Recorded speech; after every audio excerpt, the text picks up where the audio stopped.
Hello everyone and welcome to a quick Discord tutorial. In today's video I want to show you how to change your name on Discord.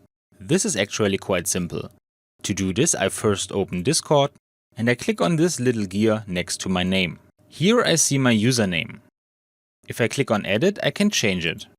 It is important to know that I cannot change this tag as long as I do not have a Nitro membership.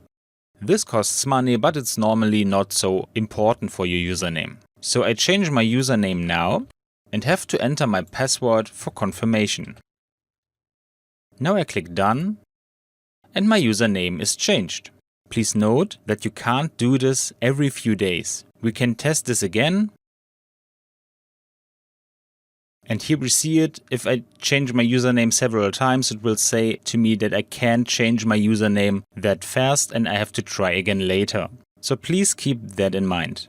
And that's it for today. I hope you enjoyed the video and I will see you again in the next tutorial.